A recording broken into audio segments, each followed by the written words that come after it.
नमस्कार, मैं डॉक्टर ईसा टंडन, सहायक प्राध्यापक कंप्यूटर साइंस विभाग, शासकीय राजमाता विजयराजे सिंधिया कन्या महाविद्यालय कवर्धा। डेटाबेस प्रबंधन प्रणाली का परिचय पाठ्यक्रम में आपका स्वागत है। पिछले व्याख्यान में डेटा डेफिनेशन लैंग्वेज के अंतर्गत आने वाले कमांड जैसे टेबल क्रिएट करना, टेबल में अल्टर कमांड के माध्यम से शर्तें डालना, टेबल को अल्टर करना, कमांड्स को शामिल किया गया था।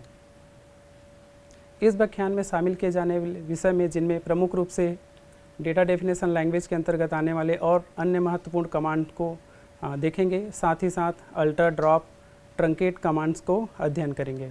डेटा डेफिनेशन लैंग्वेज को विस्तार से समझते हैं। डेटा डेफिनेशन लैंग्वेज का उपयोग पूर्व निर्धारित कमांड और एक विशिष्ट सिंटैक्स का उपयोग करके डेटाबेस में ऑब्जेक्ट की संरचना बनाने और उसको संशोधित करने के लिए किया जाता है। डेटा डेफिनेशन लैंग्वेज के जिसके प्रयोग करके डेटाबेस में जैसे टेबल, अनुक्रम, स्थान, उपनाम, स्कीमा और इंडेक्स इत्यादि का स्ट्रक्चर तैयार करना और बदलने के लिए किया जाता है। डेटा डेफिनेशन लैंग्वेज को इस तरीके से भी परिभाषित कर सकते हैं, यह एक मानकीकृत भाषा है जिसमें डेटाबेस के स्टोरेज ग्रुप, विभिन्न संरचनाओं और ऑब्जेक्ट को परिभाषित करने के लिए कमांड्स होते हैं। डेटा डेफिनेशन लैंग्वेज में स्टेटमेंट्स डेटाबेस ऑब्जेक्ट जैसे टेबल, इंडेक्स और स्टोरेज ग्रुप को बनाने, संशोधित करते हुए उसे हटाते हैं। डेटा डेफिनेशन लैंग्वेज का उपयोग सामान्य अर्थ में देखा जाए तो डेटा का वर्णन करने वाली किसी भी भाषा को संदर्भित करने के लिए किया जाता है। डेटा डेफिनेशन लैंग्वेज में डेटाबेस, उपनाम, स्थान, इंडेक्स, टेबल और अनुक्रम बनाने और हटाने के लिए स्ट्रक्चर्ड क्वेरी लैंग्वेज SQL कथन शामिल किया जाता है। इनमें से इन ऑब्जेक्ट को बदलने और टेबल पर कांस्टेंट या प्रतिबंध लगाने या उसे हटाने के लिए कथन भी हम शामिल कर सकते हैं। जैसा कि डेटाबेस में निम्नलिखित जो प्रतिबंध है वो टेबल में हम लगा सकते हैं। यूनिक कांस्टेंट है, किसी भी टेबल में हम किसी कॉलम को या स्तंभ में एक कांस्टेंट लगाएंगे। प्राथमिक की यानी कि प्राइमरी की कांस्टेंट हम लगा सकते हैं, फॉरेन की कांस्टेंट भी लगा सकते हैं। इन सभी प्रतिबंधों का उपयोग डेटाबेस में विशिष्टता या डोमेन अखंडता को लागू करने के लिए किया जाता है। डेटा डेफिनेशन लैंग्वेज में जब कोई DDL कमांड निष्पादित होता है तो वह डेटाबेस में तुरंत प्रभावी हो जाता है। DDL को कभी कभी डेटा विवरण भाषा के रूप में भी जाना जाता है, क्योंकि इसके कथनों का उपयोग डेटाबेस ऑब्जेक्ट का वर्णन करने, उन पर टिप्पणी करने और उन पर लेबल लगाने के लिए भी हम करते हैं। DDL कमांड SQL, DML और DQL में हम तुलनात्मक व्याख्या कर सकते हैं। चूँकि DDL डेटा डेफिनेशन लैंग्वेज में डेटाबेस स्कीमा में परिवर्तन को परिभाषित करने के लिए SQL कथन शामिल किया जाता है, इसलिए इसे स्ट्रक्चर्ड क्वेरी लैंग्वेज या SQL का सबसेट माना जाता है। SQL डेटाबेस ऑब्जेक्ट को संशोधित करने के लिए सामान्य अंग्रेजी क्रियाओं का उपयोग करता है और data definition language SQL database में एक अलग भाषा के रूप में प्रकट नहीं होता है। डेटा मैनिपुलेशन लैंग्वेज और डेटा डेफिनेशन लैंग्वेज में डेटा को संशोधित करने के लिए कमांड का प्रयोग किया जाता है, जबकि DDL में डेटा डेफिनेशन लैंग्वेज में कमांड का उपयोग डेटाबेस में ऑब्जेक्ट की संरचना को बनाने, उसको हटाने या बदलने के लिए किया जाता है, लेकिन डेटा के साथ कोई भी मैनिपुलेशन नहीं किया जाता। डेटाबेस स्कीमा के विवरण से संबंधित है और अन्य तालिकाएं जैसे कि अनुक्रम, स्टोरेज ग्रुप आदि बनाने और इन ऑब्जेक्ट्स की विशेषताओं को परिभाषित करने के लिए उपयोगी है, जैसे डेटा का प्रकार, फील्ड, लंबाई और वैकल्पिक तालिका का उपनाम। डेटा क्वेरी लैंग्वेज या DQL का उपयोग डेटाबेस के स्कीमा ऑब्जेक्ट के भीतर डेटा प्राप्त करने के लिए और इसे क्वेरी करने और उस पर ऑर्डर लगाने के लिए किया जाता है। DDL की तरह जो कि DQL डेटा क्वेरी लैंग्वेज है, वो भी SQL का एक समूह है। DQL में जो कि सबसे महत्वपूर्ण कमांड है वो सेलेक्ट कमांड है। यह उपयोगकर्ताओं को डेटाबेस टेबल से डेटा प्राप्त करने और उस पर ऑपरेशन करने देता है। जब हम किसी कथन को निष्पादित करते हैं या रन करते हैं तो परिणाम एक अस्थायी तालिका में संकल्पित किया जाता है और फ्रंट एंड प्रोग्राम या एप्लीकेशन के द्वारा उसको हम प्रदर्शित कर सकते हैं। सामान्य उपयोगकर्ता यानी वे उपयोगकर्ता जो डेटाबेस के साथ सीधे काम करने के लिए अधिकृत नहीं हैं, डेटाबेस कमांड का उपयोग नहीं करते हैं। अन्य शब्दों में कहा जाए तो जिन उपयोगकर्ताओं जिनको ऑथराइज्ड प्रिविलेज संपादित नहीं होता है, वे इस कमांड का उपयोग नहीं कर पाएंगे। वे सामान्य उपयोगकर्ता केवल अनुप्रयोग के माध्यम से ही उस डेटाबेस तक पहुंच सकते हैं, अप्रत्यक्ष रूप से। डेटा डेफिनेशन लैंग्वेज कमांड्स के अंतर्गत सबसे महत्वपूर्ण जो कमांड्स जो आते हैं वो है क्रिएट, अल्टर और ड्रॉप कमांड। तीनों प्रकारों में एक पूर्व निर्धारित सिंटैक्स होता है जिसका पालन कमांड को चलाने और परिवर्तनों को प्रभावी बनाने के लिए किया जाता है। अब हम टेबल क्रिएट करने के प्रक्रिया को समझने का प्रयास करेंगे, जिसमें हम डेटा डेफिनेशन लैंग्वेज में सबसे पहले देखेंगे क्रिएट टेबल कमांड, जिसके माध्यम से हम टेबल कैसे क्रिएट करेंगे उसके बारे में हम इस पाठ्यक्रम में विस्तार से जानेंगे। तो सबसे पहले हम क्रिएट टेबल में तालिका का नाम, स्तंभ की परिभाषाएं, उसके बाद तालिका पैरामीटर, कमांड के अंत में स्थित अर्धविराम का उपयोग उसके पहले के प्रत्येक कमांड को संसाधित करने के लिए किया जाता है। एक उदाहरण के माध्यम से हम डेटा डेफिनेशन लैंग्वेज के अंतर्गत आने एसक्यूएल क्वेरी के माध्यम से हम क्रिएट कमांड को समझने का प्रयास करेंगे, जिसमें आप देख सकते हैं निम्नलिखित उदाहरण है। मान लो हम एक व्यक्ति नामक एक तालिका बनाना चाहते हैं जिसमें 5 कॉलम होते हैं, पर्सन की आईडी, उनका अंतिम नाम, प्रथम नाम, पता और शहर। तो उसके लिए हम जो क्रिएट टेबल जो कमांड है उसका उपयोग करके हम उस क्वेरी को रन करके हम एक टेबल क्रिएट कर सकते हैं। इसमें आप देख सकते हैं पर्सन की आईडी, उसका डेटा टाइप निर्धारित है, उसी तरीके से अंतिम नाम, लास्ट नेम वो वेरिएबल कैरेक्टर है और उसके जो लंबाई जो है वो निर्धारित की गई है, अधिकतम वो 255 के कैरेक्टर वो सपोर्ट कर सकता है। नेक्स्ट है first name var character, address var character और सिटी वेर कैरेक्टर। उस तरीके से हमने क्लोज पैरेंथेसिस के माध्यम से क्लोज कर दिया और अंत में सेमीकोलन के माध्यम से इस क्वेरी को कंप्लीट कर दिए। जब हम इस क्वेरी को रन करते हैं तब हमारा जो टेबल इस तरीके से क्रिएट हो जाएगा। आप देख सकते हैं इस तरीके से एक टेबल का स्ट्रक्चर बन जाएगा आपके डेटाबेस में, और जो कि एक अभी स्टार्टिंग में प्रारंभ में यह एम्प्टी टेबल है। पर्सन के आईडी का कॉलम इंट का प्रकार है और इसमें एक पूर्णांक वैल्यू ही हम स्टोर कर सकते हैं, संधारित कर सकते हैं। अंतिम नाम, प्रथम नाम, पता और शहर कॉलम में वेरिएबल कैरेक्टर के प्रकार का डेटा हम उसमें अल्फ़ाबेट्स होंगे। इन फील्ड की अधिकतम जो लंबाई है वो 255 अल्फ़ाबेट्स को वो सपोर्ट करेगा। किसी अन्य तालिका का अगर हम उपयोग करके तालिका बनाना चाहें तो हम क्रिएट टेबल का उपयोग कर सकते हैं। क्रिएट टेबल का उपयोग करके मौजूदा तालिका की एक नई प्रति बनाई जा सकती है। नई तालिका को समान कॉलम परिभाषाएं मिलती है। सभी कॉलम या विशिष्ट कॉलम का चयन किया जा सकता है। यदि आप किसी मौजूदा तालिका का उपयोग करके एक नई तालिका बनाते हैं तो नई तालिका पुरानी तालिका के मौजूदा मानों से भर जाएगी। डेटा डेफिनेशन लैंग्वेज कमांड अगर आप किसी एग्जिस्टिंग टेबल का उपयोग करके उसके फील्ड, उसके कॉलम वैल्यू से आप टेबल बनाना चाहते हैं तो उसके लिए जो दिए गए सिंटैक्स है, जैसे कि क्रिएट टेबल, टेबल का नाम, as, select, customer name, contact name, जो कि एग्जिस्टिंग टेबल है, कस्टमर नाम, वहाँ से हम कस्टमर नेम और कॉन्टैक्ट नेम जो 2 कॉलम है उसका हम यहाँ पे प्रयोग करेंगे, जिसके माध्यम से हमारा जो टेस्ट टेबल है उसके फील्ड का निर्धारण हो जाएगा। क्रिएट टेबल कमांड का उपयोग करके हम एक डेटाबेस का निर्माण कर सकते हैं।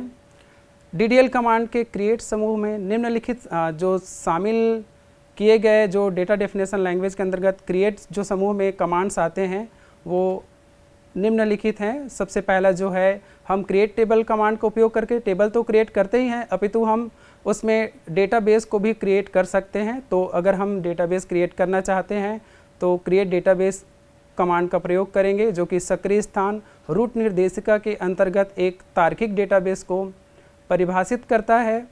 डेटाबेस में आमतौर पर एक ही नाम, एक उपनिर्देशिका होती है जिसमें भौतिक तालिका और अनुक्रमणिका फाइलें होती है। उपयोगकर्ता अलग अलग डेटाबेस ऑब्जेक्ट के लिए अलग अलग स्टोरेज निर्देशाओं को स्पष्ट रूप से निर्देशित करने के लिए स्टोरेज ग्रुप का उपयोग कर सकते हैं। और उसका जो सिंटेक्स देख सकते हैं, क्रिएट डेटाबेस का आपको कीवर्ड यूज़ करना पड़ेगा। उसके बाद आप डेटाबेस उस पर्टिकुलर टेबल का नाम आप जिस डेटाबेस के नाम से आप रखना चाहते हैं वो टेबल का आपको नाम वहाँ पे देना पड़ेगा। डेटाबेस डेफिनेशन लैंग्वेज कमांड के अंतर्गत कोई भी डेटाबेस बनाने से पहले सुनिश्चित करें कि आपके पास एडमिन प्रिविलेज या कि व्यवस्थापकीय विशेषाधिकार होना चाहिए, आपके पास उसकी परमिशन राइट्स होने चाहिए, तभी आप उसमें डेटाबेस क्रिएट कर सकते हैं।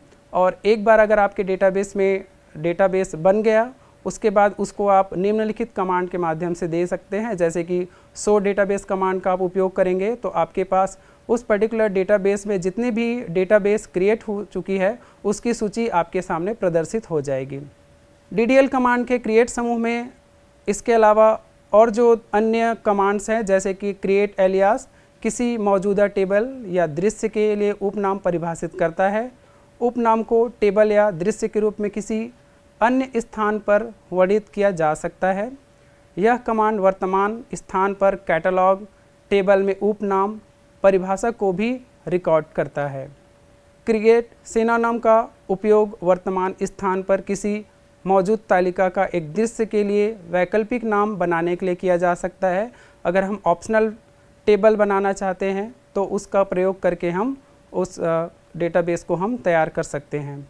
क्रिएट इंडेक्स का उपयोग किसी भी डेटाबेस से हमको अगर फास्ट में तेज़ी से हमको डेटा को प्राप्ति करना है तो इंडेक्स जो है इसके लिए सबसे महत्वपूर्ण कमांड है। इसका प्रयोग करके हम उस डेटा को फास्ट तरीके से प्राप्त कर सकते हैं, तेज़ी से प्राप्त कर सकते हैं और उसके स्तंभों पर विशिष्ट प्रतिबंध लगाने के लिए भी तालिका में एक या अधिक स्तंभों पर अनुक्रमणिका बनाता है। इसके अलावा क्रिएट लोकेशन ये जो कमांड है इसका उपयोग करके हम उपयोगकर्ता द्वारा उपनिर्देशिका में बनाया गया सर्वर पे, डेटाबेस सर्वर पे उसका क्या स्थिति होगी, उसका स्थान बनाता है, उसके बारे में हमें जानकारी मिलती है। इसके अलावा एप्लीकेशन सर्वर पर अनुक्रम बनाने के लिए क्रिएट सीक्वेंस कमांड का भी प्रयोग हम कर सकते हैं। इसके अलावा क्रिएट व्यू एक और कमांड है जो कि एक वर्चुअल तालिका को परिभाषित करता है जो एकल या बहु आधार तालिकाओं में स्तंभों और पंक्तियों के उप समूह तक डेटा को पुनर्प्राप्त करना और अद्यतन को प्रतिबंधित करता है।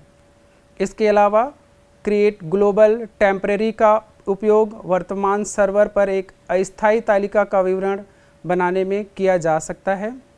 अब दूसरे नंबर पे जो डेटा डेफिनेशन लैंग्वेज के जो महत्वपूर्ण कमांड है वो है ड्रॉप कमांड।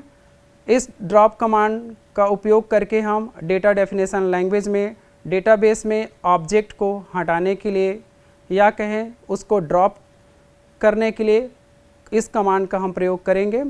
ड्रॉप कमांड को पूर्ववत नहीं किया जा सकता, इसलिए अगर एक बार ऑब्जेक्ट को हम डिलीट कर दिए उसके बाद उसको हम पुनः प्राप्त नहीं कर सकते।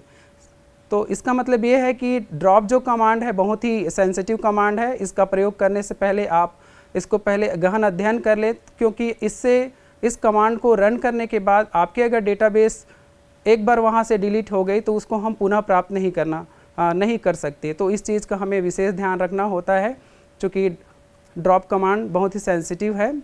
डेटा डेफिनेशन लैंग्वेज कमांड के अंतर्गत जो कि ड्रॉप कमांड के जो कैटेगरी में और अन्य जो शामिल है उसमें सबसे महत्वपूर्ण है, आप न केवल डेटाबेस को क्रिएट कर सकते हैं बल्कि ड्रॉप कमांड के माध्यम से जो आपने डेटाबेस क्रिएट किया हुआ है उसको आप ड्रॉप कमांड के माध्यम से डिलीट कर सकते हैं, डेटाबेस से हटा सकते हैं। ये जस्ट आपके जो क्रिएट डेटाबेस कमांड है उसके विपरीत काम करता है। आपको यह भी किसी निश्चित स्थान पर परिभाषित डेटाबेस को हटा देता है, साथ ही इसके साथ तार्किक रूप से जुड़े सभी ऑब्जेक्ट्स को भी हटा देता है। मतलब ये हुआ कि जो डेटाबेस का किसी भी तरीके का इंस्टेंस आपके डेटाबेस में अवेलेबल नहीं होगा अगर आप ड्रॉप कमांड यूज़ करते हैं। तो यह डेटाबेस सब डायरेक्टरी को भी हटा देता है, भले ही वह खाली हो और उसमें डेटाबेस के साथ तार्किक रूप से जुड़े कोई ऑब्जेक्ट ना हो। ड्रॉप स्टोरेज ग्रुप ये जो कमांड है इसका उपयोग करके परिभाषित डेटा ऑब्जेक्ट्स और हटाए गए स्टोर ग्रुप परिभाषा में निर्दिष्ट निर्देशिका पथ के बीच तार्किक या कहें लॉजिकल कनेक्शन को तोड़कर स्टोर ग्रुप को हटाता है। यह स्टोर ग्रुप से जुड़े ऑब्जेक्ट्स को नहीं हटाता। अन्य ड्रॉप कमांड की तरह ड्रॉप स्टोर ग्रुप कमांड का उपयोग संयम और सावधानी से किया जाना चाहिए। अब इसे अगर सावधानीपूर्वक नहीं किया गया तो इससे संबंधित संपूर्ण डेटा जो रिकॉर्ड है वो पूर्ण रूप से डिलीट हो जाएगा, आपके डेटाबेस से हटा दिया जा सकता है। इसके अलावा जो और महत्वपूर्ण जो कमांड है वो अल्टर कमांड है या कहें परिवर्तन कमांड है। DDL कमांड का सबसे महत्वपूर्ण तीसरा जो समूह है वो अल्टर है। इन कमांड का उपयोग डेटाबेस में ऑब्जेक्ट्स जैसे इंडेक्स, लोकेशन और स्टोरेज ग्रुप में संशोधन करने के लिए हम इस कमांड का प्रयोग करते हैं। इस कमांड को समझने के लिए हम यहाँ पे सिंटैक्स के माध्यम से उपयोग करेंगे। इस उदाहरण को समझने का प्रयास करते हैं। अल्टर, सबसे पहले ये कीवर्ड का उपयोग करेंगे, उसके बाद ऑब्जेक्ट का टाइप, ऑब्जेक्ट का नाम हमको वहाँ पे दर्शाना होगा, उसके बाद उसके पैरामीटर लिस्ट को हमको इसको पास करना होगा जिसको हम अल्टर करना चाहते हैं। अल्टर कमांड के अंदर आने वाले जो और महत्वपूर्ण सामान्य कमांड्स हैं जो हैं, सबसे पहले अल्टर डेटाबेस। अगर आपके पास पहले से डेटाबेस बना हुआ है और आप चाहते हैं कि उसमें कुछ परिवर्तन हो तो इस अल्टर डेटाबेस कमांड का उपयोग करके आप अपने सर्वर में डेटाबेस के अंतर्गत डेटाबेस के सूचना पैरामीटर्स को आप संशोधित कर सकते हैं। अल्टर स्टोरेज ग्रुप वर्तमान जो आपका सर्वर है उस स्थान पर परिभाषित स्टोरेज ग्रुप की विशिष्ट विशेषताओं को भी संशोधित कर सकता है। अल्टर टेबल कॉलम और उनके डेटा प्रकारों को जोड़ता है, हटाता है या बदलता है। यह XDB मोड में यूनिक, प्राइमरी, फॉरेन की और चेक अन्य जो बाधाओं को बनाकर या हटाकर आपके संदर्भ और डोमेन अखंडता को भी लागू कर सकता है। डेटा डेफिनेशन लैंग्वेज के अंतर्गत आने वाले अल्टर टेबल स्पेस करके एक महत्वपूर्ण कमांड है जो वर्तमान सर्वर के स्थान पर उसके टेबल से स्पेस की विशेषताओं को भी परिवर्तित करता है। इसके अलावा अल्टर व्यू किसी जो दृश्य को पुनः उत्पन्न करने के लिए वर्तमान सर्वर पर विद्यमान दृश्य परिभाषा का उपयोग करता है, जिसके माध्यम से आप उस अल्टर व्यू को भी आप अल्टर कर सकते हैं, चेंज कर सकते हैं। अल्टर सीक्वेंस जो एक और महत्वपूर्ण कमांड है, इसका कमांड का प्रयोग जो है आपके वर्तमान सर्वर पर जो अनुक्रम है, जो सीक्वेंस है, उसके विशेषताओं को भी आप परिवर्तित कर सकते हैं। इसके अलावा अल्टर इंडेक्स जो कमांड है वो किसी मौजूदा इंडेक्स के कॉन्फ़िगरेशन को संशोधित कर सकता है। सर्वर के साथ संगतपूर्ण सुनिश्चित करने के लिए वाक्य विन्यास के रूप में इस कमांड का प्रयोग किया जा सकता है।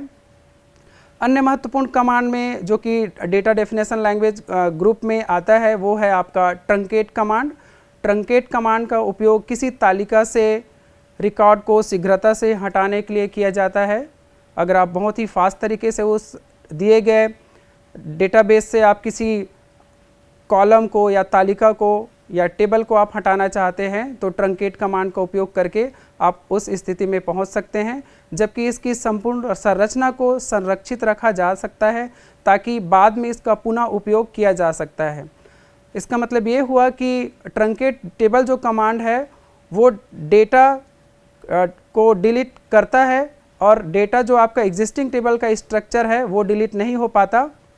इस व्याख्यान में हमने डेटा डेफिनेशन लैंग्वेज के बारे में महत्वपूर्ण जानकारी हासिल किया, जैसे कि हम इससे पहले डेटा डेफिनेशन लैंग्वेज में आने वाले महत्वपूर्ण कमांड जैसे कि डेटा को टेबल को क्रिएट करना, टेबल को क्रिएट करने के बाद उसमें और डेटाबेस स्ट्रक्चर को क्रिएट करना, डेटाबेस में हम व्यू क्रिएट करना, इंडेक्स क्रिएट करना, डेटाबेस में हम इसके अलावा ड्रॉप कमांड में हमने देखा कि किस तरीके से हम डेटाबेस में न केवल हम दिए गए टेबल को हम डिलीट कर सकते हैं बल्कि उस संपूर्ण डेटाबेस को भी हम ड्रॉप डेटाबेस जो कमांड है उस उपयोग करके हम डेटाबेस को भी हटा सकते हैं, तालिका से हट सकता है, पूरा डेटाबेस से हटा सकते हैं।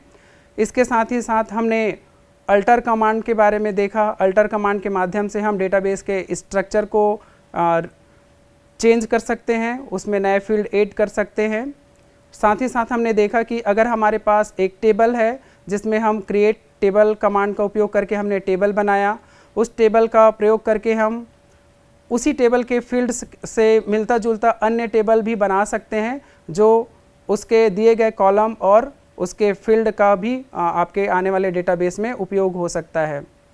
साथ ही साथ हमने देखा ट्रंकेट डेटाबेस कमांड है, जो डेटाबेस से आप किसी भी रिकॉर्ड को हटा सकते हैं, जो कि आपके ट्रंकेट कमांड में ये होता है कि आप डेटाबेस को हटा तो सकते हैं लेकिन उसके डेटा को हटाएंगे लेकिन उसके स्ट्रक्चर में कोई भी परिवर्तन नहीं होता है।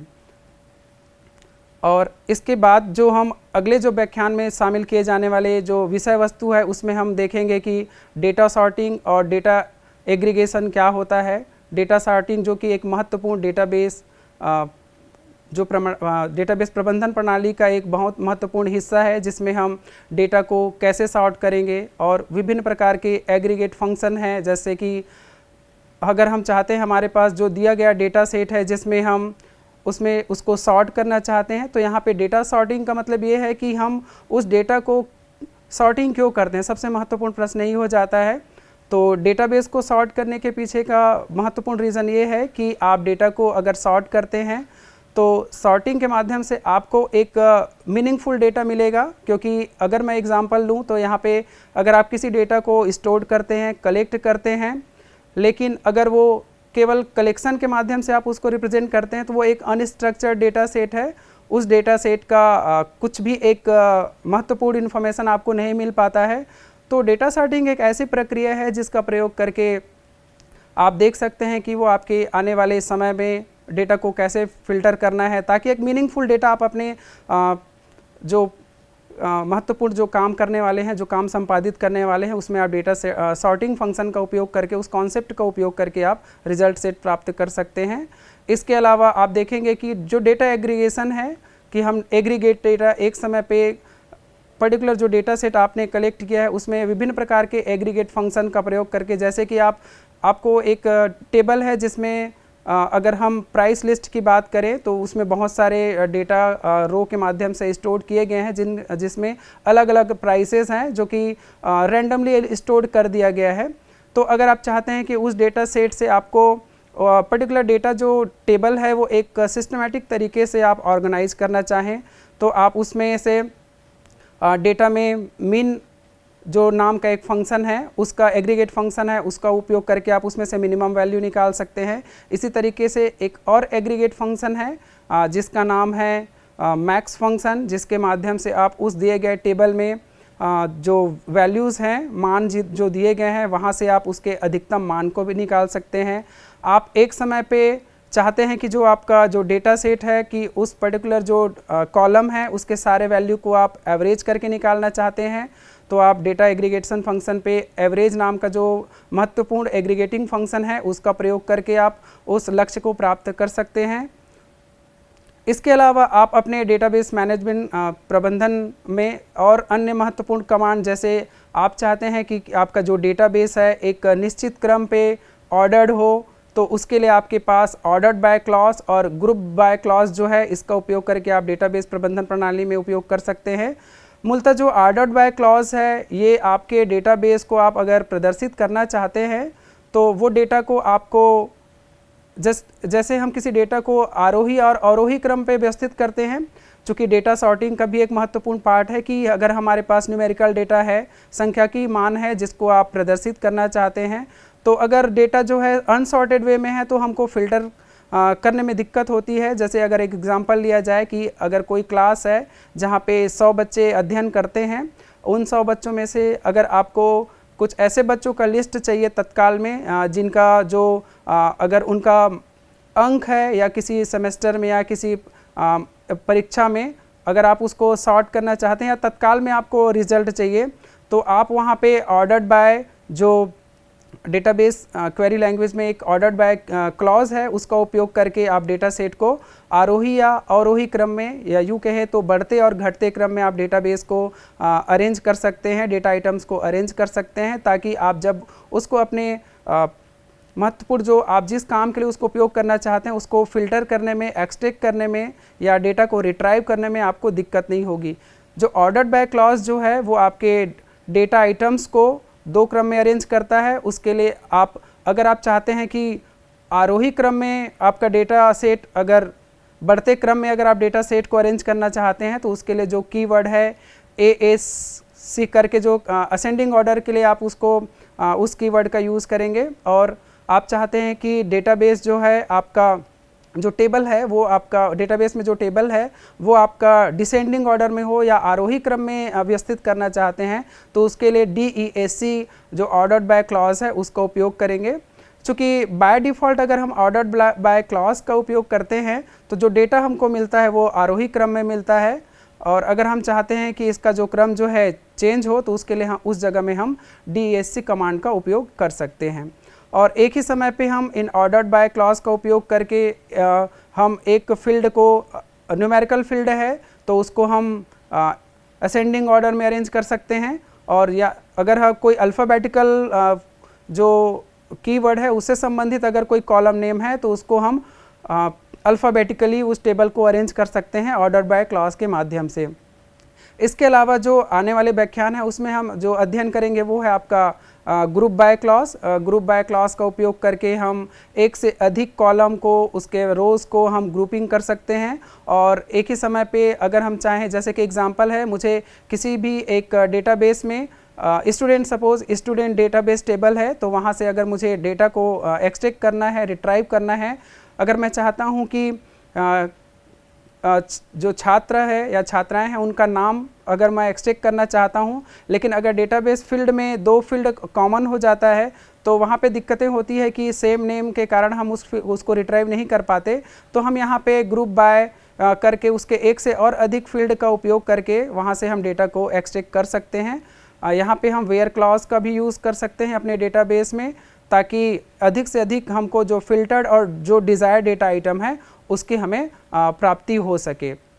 आने वाले जो व्याख्यान में हम अध्ययन करेंगे उसमें है डेटा सॉर्टिंग। तो डेटा सॉर्टिंग को यहाँ पे थोड़ा से अध्ययन कर लेते हैं। डेटा सॉर्टिंग का सीधा सीधा तात्पर्य है कि डेटा को हम व्यवस्थित तरीके से ऑर्गेनाइज करें, अरेंज करें, ताकि हम डेटा को आसानी से एक सार्थक क्रम में समझ सकें, उसका विश्लेषण कर सकें, उसको विजुअलाइज हम आसानी से कर सकें। तो डेटा सॉर्टिंग एक महत्वपूर्ण प्रक्रिया है डेटाबेस मैनेजमेंट प्रबंधन प्रणाली में। इसका उपयोग बहुत ही व्यवस्थित तरीके से डेटा को ऑर्गेनाइज करने के लिए किया जाता है, क्योंकि आज के समय पे जो डेटा सेट हमको किसी भी माध्यम से जो प्राप्त होता है, अगर हम एग्जांपल लें कि सोशल मीडिया प्लेटफॉर्म से जो लगातार डेटा जनरेट हो रहा है वो अनस्ट्रक्चर्ड जो डेटा है उसका कोई विशेष जो मैनेजमेंट नहीं हो पा रहा है, तो उसको हमें सर्वप्रथम हमको उस डेटा को कलेक्ट करने के पश्चात हम उस डेटा को फिल्टर करना, उसको ऑर्गेनाइज करना, ताकि हम उसका सही तरीके से विश्लेषण कर सकें और उसको हम विजुअलाइज कर सकें।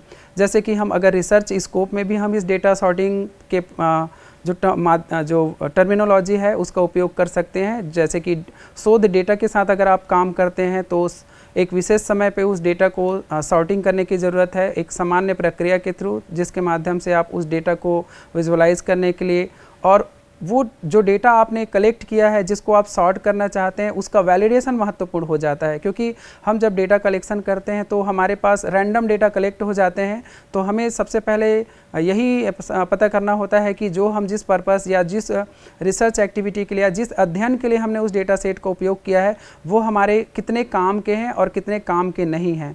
तो अगर आप डेटा का कलेक्शन और उसका मैनेजमेंट विशेष तरीके से या किसी एक निश्चित विधि के माध्यम से करते हैं तो आपके लिए बहुत ही महत्वपूर्ण होगा, और उसमें जो मुख्य रूप से जो स्टोरी है या कहें उसके जो थीम है वो हमको आसानी से समझ में आ जाता है। तो ये डेटा सॉर्टिंग जो टेक्निक है, जो एक तरीका है, तरकीब है, जिसका उपयोग हम डेटाबेस मैनेजमेंट प्रबंधन प्रणाली में करते हैं, तो इसका उपयोग करके आप उसको बहुत अच्छे से समझ सकते हैं।